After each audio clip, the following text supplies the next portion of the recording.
Hey guys, welcome back to DataVids. It's Chris. So we'll get right into the code. I know you guys don't want to hear me talk, but just real quick, what Linq is it's a set of commands in CSharp that allows us to pull data out of an object and make sense of it. And for you guys that already know SQL Server and things of that nature, there are some additional advantages that you'll see here in that it does a lot of that type checking at runtime for you that you probably wouldn't see, or I'm sorry, at compile time even, that you wouldn't see if you just grabbed a database string and you executed it to pull data out of the database. So Linq is not just for database, and as I said, we're getting right to the code. I know, so don't fast forward just yet. This is important. So Linq is not just for the database. It's to get stuff out of objects, out of XML, and out of all sorts of resources, okay? But in this video, we're going to talk about how to use Linq with SQL Server, but these concepts should apply to all other Linq uses. So let me know what you think in the comments, and I hope you enjoy the video. Let's get started. Put an example right up on the screen for you. This is a really simple Linq query, and I know it looks a lot like SQL, right? Well, that's because it kind of is. It's using the from, the where, the select, but the order of things in here can be much different from SQL. I could go ahead and add a second where in here, and I could do various things with this, and it would just evaluate the first where and then the second where. But it all gets broken down. This is query syntax. It all gets broken down into method syntax, and it compiles into the same thing. Now, when I say method syntax, I could write a similar query using method syntax. Let me show you what that looks like. Let's just drop a couple lines and we'll put it right below it, guys. So we're going to start out the same way, still returning an IEnumerable. We'll call it 2 though. And we're still going to use words as the source.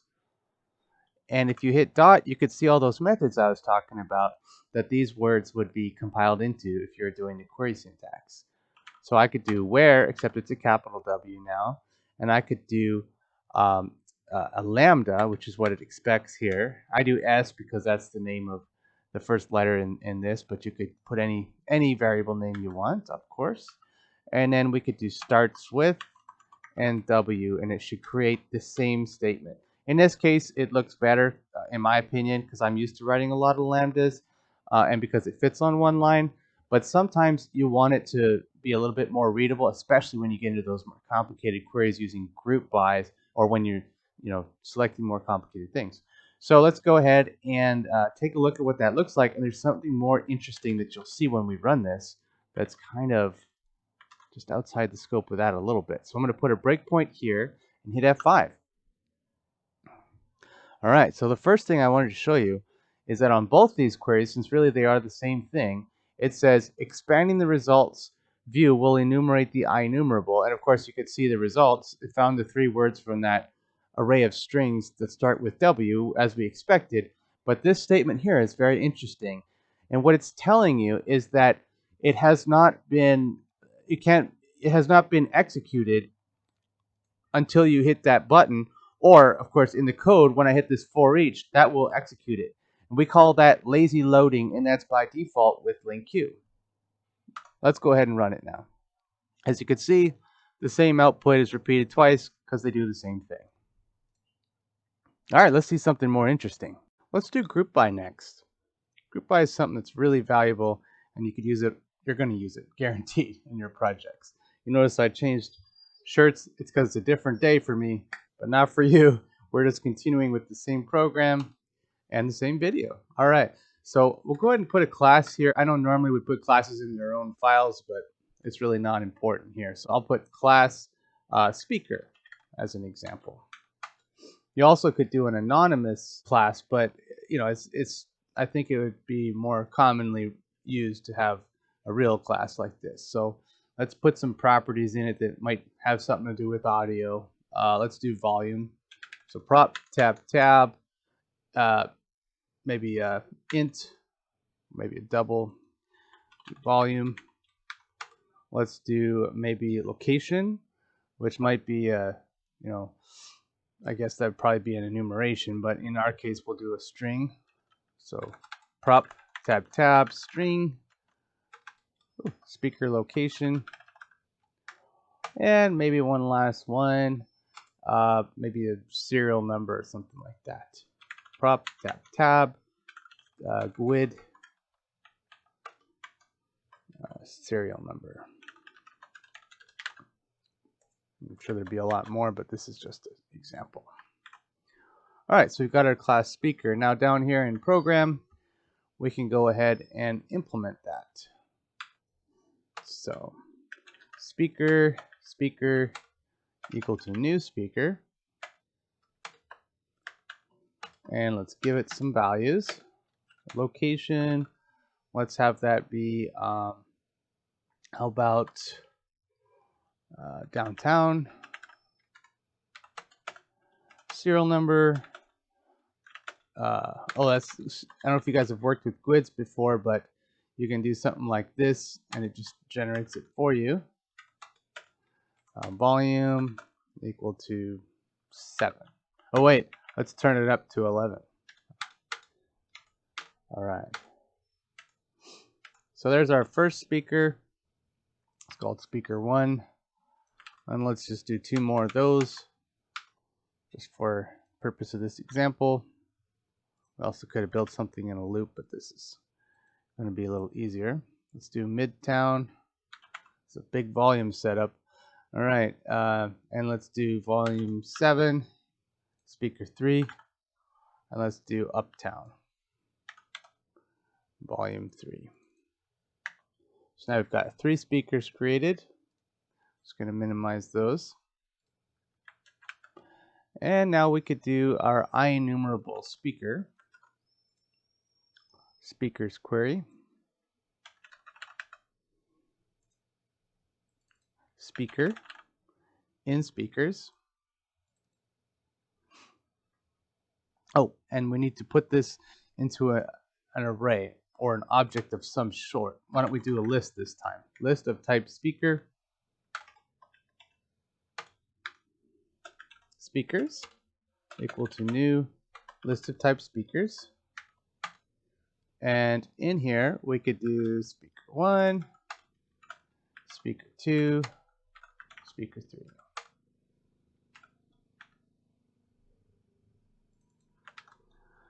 From speaker and speakers, let's go ahead and remove the where clause because we've only created 3 different items, and so it's not going to be that interesting result with group by if we're also limiting it with where. We can always add it back in later. You're going to keep this from. Then we're going to do the group by, and we're not going to select word, we're going to select something else. So let's go ahead and change IEnumerable speaker to var, because we're with group by, you're oftentimes either choosing another object type or an anonymous object type as a result. In fact, most of the time, because when you use group by in SQL Server, which is similar also in grouping by and link to object and link to entity here, is you're going to be perhaps running a method against all the results that you've grouped by. So let's think about that. So we do from, which is fine, and then let's go ahead and start the group by. And the easiest way to remember this is by into.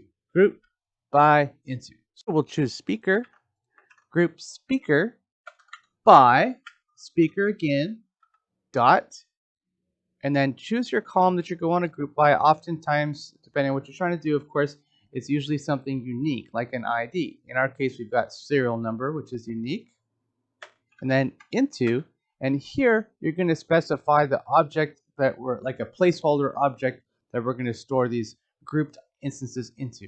So you could just use G, for example, or you could do something like more interesting, like speaker group. Now we want to select the results. So we're going to select, and then we can select new. And here you could create an anonymous object type, or you could create one if you had one. I have not yet defined something other than just the speaker class, but if you had another class, you could say, you know, my class, and define it this way. But we are going to do just a anonymous one. So I can do like this, and I could say speaker group dot key, which is where it will store what you have here on this side. So I could say ID. We could create a new column in this anonymous object called ID, because we know that serial number is unique, and that is the key because on the left side of this into here in the group by. And then the thing that we want to happen to all the items that have this serial number. So if the thing we want to happen is just to put them in a list, then we could create a list of them. Or if we want to apply a value to them, like max or min, something like that, this is where we would do that as well. Or it's one place that we could do such a thing. All right, so assuming that you do want just a list of speakers that have that key, that have that serial number, I'm sorry, then you might want to have that new object just say, this is the ID, or this is the serial number, and this is the speakers. So let's just call it speakers with matching serial, for instance. And here we could just say speaker group dot, and actually let's drop this down a line, to list.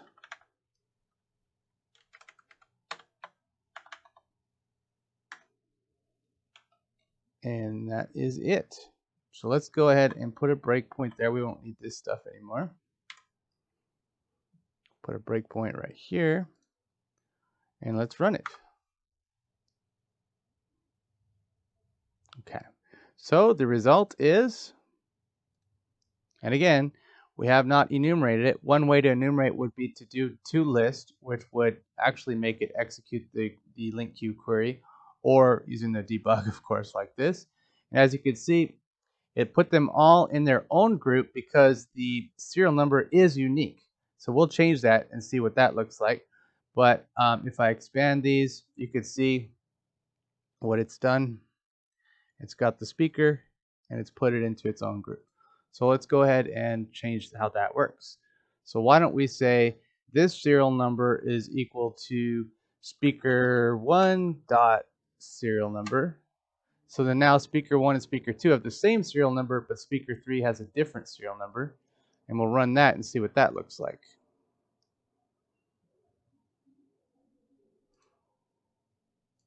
Aha, as you can see, it's now broken into two lists, one list having a count of 2 items and the other list having a count of only 1 item. And in the first list, you could see that it's got downtown and midtown. And in the second list, it has, oops, in the second list, it has only uptown. So that's how that works, and the group by was successful. So next is order by. So ordinarily, you might want to place it in here. Order by, and you could choose descending if you need, and then you would choose speaker, dot, and whatever the column name is. But we cannot do that because we are selecting an anonymous type here. And so let's go ahead and do something else that's quite fun, which is just to grab it as a second step. You get your data, now you can sort it any which way you want. So you could say speakers query, you could say maybe sorted list or sorted result equals speakers query dot, and now you could do order by here. And once again, you have the choice of either doing lambda or doing it in this manner. In this case, why don't we change it up and do lambda here? And we could say, let's sort it by serial numbers this way. You can also do order by descending, since we're doing the method here, order by descending. And then you do have yet another choice. You do have yet by another choice, which is to provide a custom order by. So if you do order by, you'll notice that there is a second overload here, where you can provide a class that implements iComparer. And that is just one of those kind of methods. If you look up the documentation for that, you might find it useful. You create a quick extension method, a class that implements iComparer, and you just tell it when you're going to return true and when you're going to return false, and you just have to check each side of the comparisons. If you're interested in that, let me know. I could put out a really short 5-minute video on how to do that. That does bring up another interesting point, though, which is that extension methods work well with Linq in general, or with LINQ in general, because you could do all sorts of stuff with this. Now, let's say, for instance, you wanted to create an extension method that would go ahead and double the volume in a particular speaker or in a list of speakers. Let's create an extension method for each of those and show you how that works with Linq. So the first thing you're going to want to do is create an extension class. So I'm going to go over here. I'm going to do add class, and we're going to call this speaker extension. Speaker extensions. And I'm going to make it a public static class, not pubic, public. And in here, we're going to have a public static method that we're going to call speaker volume, or how about just double speaker volume?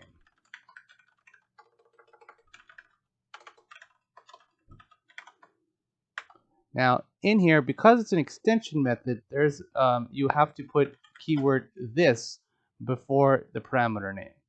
We need to give it a return type, and we need to tell it what's coming in. So we're going to return an int. So instead we're doing a single value first, then a series second. So what's going to come in is going to be a speaker.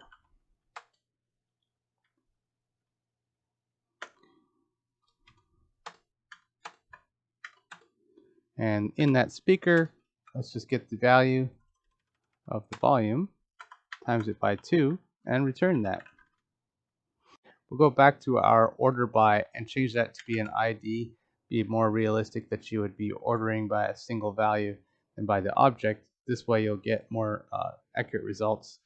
Anyways, so we're going to apply that speaker extension volume. So the method name, I'll put that into the clipboard. And that's on a single value. We'll do the series afterward. So let's do our final result, let's call it, is going to be the sorted result. And we can apply, we want to get the first record from that, because the sorted result is, remember, a group by. So we might need to get the first result from the group by, which had 2 speakers within it, and then we'll get the first result from those 2 speakers so that we can apply a single value to it. So let's do first or default. And I like to, when I'm doing the method syntax, drop these dots under their own line. It makes it a lot more readable. First or default, you have the option to put a lambda in here if you wanted to give it a where clause, but it's not necessary. You just say get the first result, and if you can't find anything, then the answer is null. So you might want to do a null check on it. But if you don't, you can keep going. Drop another dot. Now let's go ahead and grab those. That's the first set of speakers, which there'll be 2 in this one out of the 3, which we eliminated with the group by, right? And now from that result, we could again first or default of the 2. We just want 1 record to do this example on. And as you can see, these kind of things happen in order, right? This happens, then this happens, then this happens, because we're working on result sets. Now we could do our double speaker volume. And because it's an extension method, it just found it right away. Go ahead and run it. And as you can see, it gave us 22. But we didn't really pick the elements we want, but this results 22, which just happens to be one of the items times 2. Let's go ahead and do the series. I think that will be more interesting for you. So the first thing you want to do is go ahead and implement this as an interface. That's a more common way of doing this. We'll just call it iSpeaker. And I will generate that in a new file. And we can put these properties here. But if you had methods, obviously the abstract will be placed in here. Save my files. So now that we've got the speaker implementing this interface, we'll come back over here and we'll start our method. So once again, it's going to be public static, but this time it's going to be IEnumerable of type T for generic. And you've got your method name, which we'll call double all speakers volume. again, of type T. Then you've got your parameters. Still an extension method, so we need this first. But we're going to be taking in all the records in this series that we're going to be applying this to. So again, it's IEnumerable of type T. Let's give that a variable name, so just the source speakers. And we want that, even though we're saying it's generic by syntax, we still want to limit it to only classes that implement the interface iSpeaker. So we could say where T implements iSpeaker. Okay. So now, because it's IEnumerable, we need to yield the result. But let's loop through each of the items. So let's go for each, and we could do var item in these source speakers. And now let's double the speaker volume for all of them. So we could say item dot volume times equal 2. And now we do, because we don't just return, we yield return because it is IEnumerable. So yield return item. So it's returning this item however many times there is for however many objects speaker source. All right, so that should do it. And we called this double all speakers volume. So if you come back to program, let me scroll down to the bottom. I think this group by is a little bit not that useful for this scenario. So why don't we eliminate this code all the way up to here. So we've got our list of speakers, and we could just do speakers dot double all speakers volume, assign that to something, and run it. And let's see what we've got. 11, 7, 3. And that's kind of one of the gotchas with this. If you go ahead and put it into a list, it will actually run the method. Because sometimes the debugger doesn't evaluate it quite right, since it's not really iterating over it. But once it iterates over it with like toList, for example, you should get the results. 22, 14, and 6.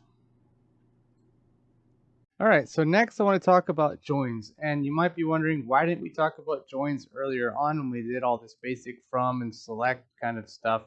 Well, that's because I think that it's best to talk about joins when we're doing LINQ to entity, which is, where SQL or MySQL would come in. So let's go ahead and quickly throw up on the screen a LINQ to entity project. Then we'll talk about joins, and then I'll talk about another gotcha that exists within that. Okay guys, so I've switched over to an entity framework project. This is a database first entity framework project using the Northwinds database from Microsoft. And as far as how to create one of those, I do actually have another video on entity framework database first. So I would go ahead and watch that if you're not familiar. But it's quite simple. There's either a package manager command you could do to build out your models and your context, which would show up in a folder like this. There's also the .NET command line interface command that'll do that for you. In either case, all you have to do is provide your connection string and the path which you want your models to go into, and it creates the context in the models.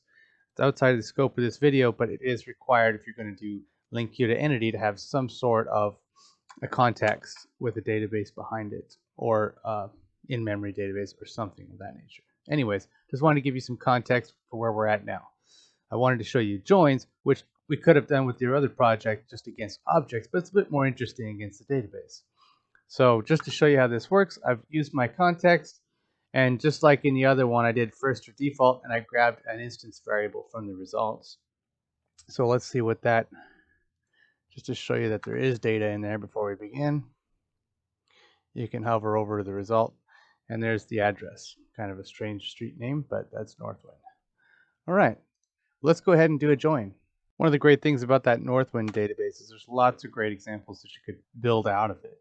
All right, so let's do one. So let's do an inner join first, because that's the most common that we see in our apps, although there are, of course, outer joins, and there's another interesting one that comes with EF that you'll like as well. We'll do from customer in customers, and it's going to be context.customers, so it's a database.customers.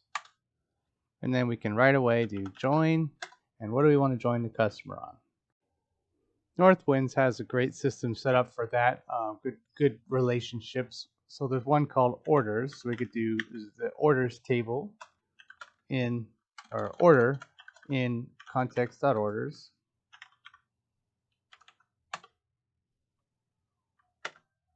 And when you do the join, the next word is on, just like in SQL itself, just like in a SQL query. So we could say on, and then we could say customer dot whatever column you're going to match them up on. So in our case, let's take the customer's primary key, customer ID, and we'll match that up with the foreign key from orders. Remember, lowercase order to match this variable here, and we'll choose customer ID. Now you'll note that I didn't put the double equal sign here, but if we were using method syntax instead of query syntax, we would have to put the double equal sign there. Let's drop a new line, and we'll do our select statement for this join. So we can do in here new, just like in the objects version of this, in the Linq to object, in our Linq to entity, we can do an anonymous result and pick out the variables that we want. So let's do some things from customer and some things from order. So we could do, oops, I meant to do country. Let's do contact name. And you can also drop these down to the next line and make them nice and readable if you're going to have a whole bunch of columns to be selected. And then we could pick something from orders, like order dot freight maybe, order dot, and I know this may not be a very realistic here, but you could pick your own results here. And once I hit that semicolon, it formatted it for me. Why don't we go ahead and run that?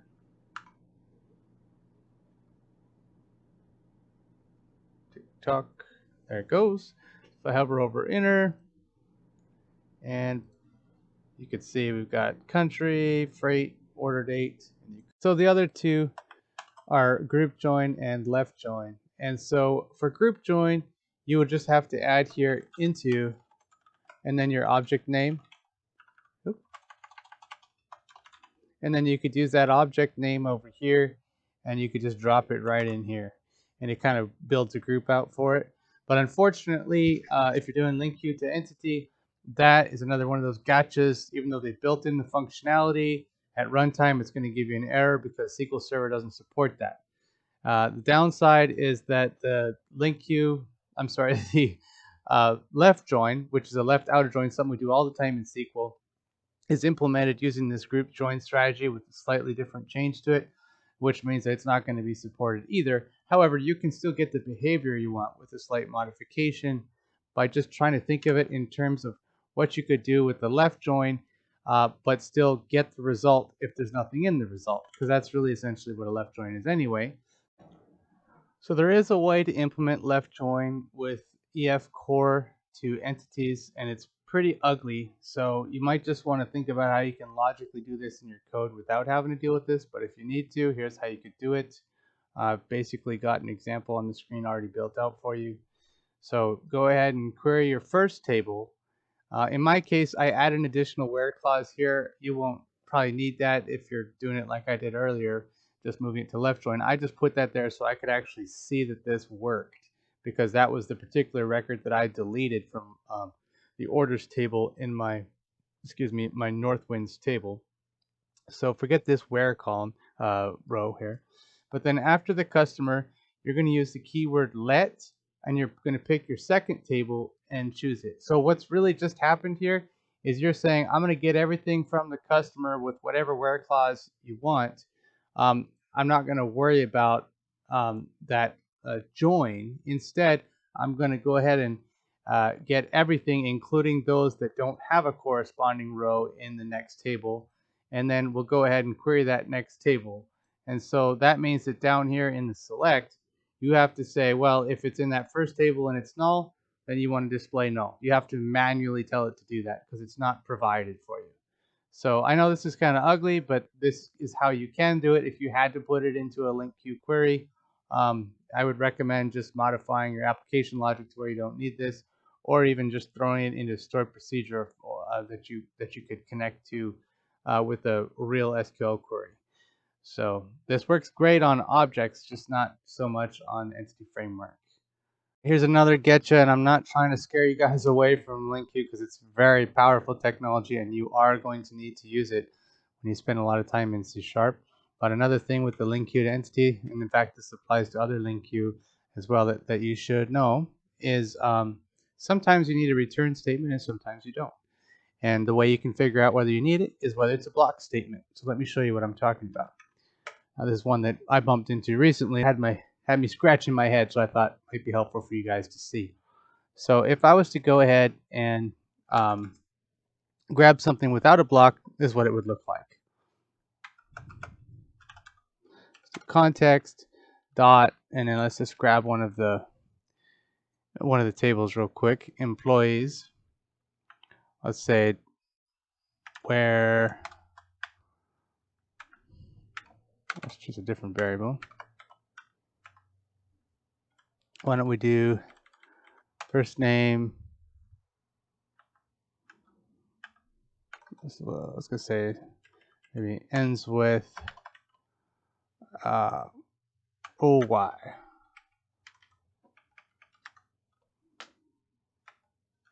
And we could put that into a list.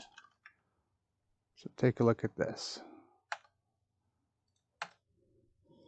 All right, so this is an example of one where it's one statement, it's not in a block, you don't need a return statement. If I was to put this into a block, it would look like this.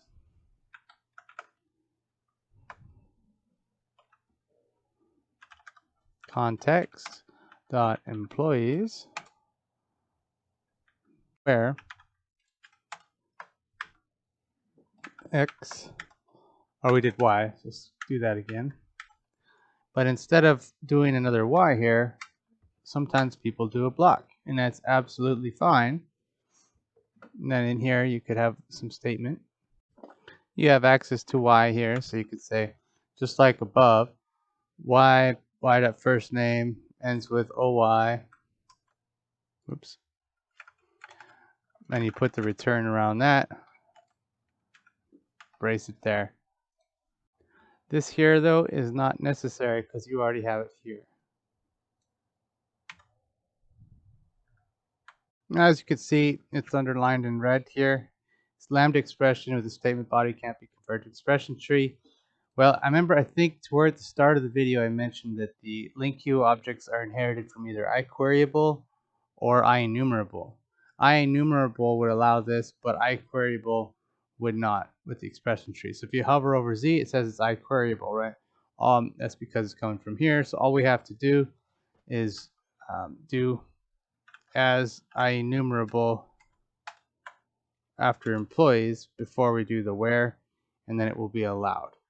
Something to note though is that if this is a LINQ to SQL, remember I said there's some gotcha in this. LINQ to SQL is that it only allows simple expressions here, things that can be converted into a SQL query. So let's go take a look if this will work. Let's go ahead and debug.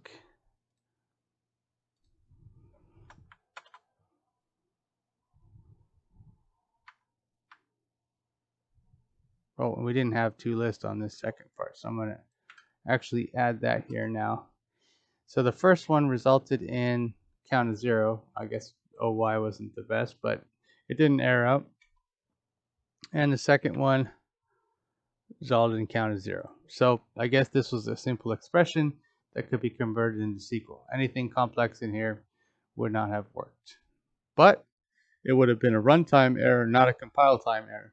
Guys, so what's next? there's a lot more we could talk about with Linq, but since Linq is just basically a collection of extension classes to build onto this stuff, there are so many out there, and it's hard to know which ones is the next thing to tell you. I was thinking select menu is kind of cool. You can flatten lists of lists, but it works just like how a lot of these other things do. You could take a look at the documentation. I don't know if we could always create another video. But hopefully you learned something here today, and hopefully this is enough for you to move forward with Linq. And have a wonderful day. Thank you. Bye.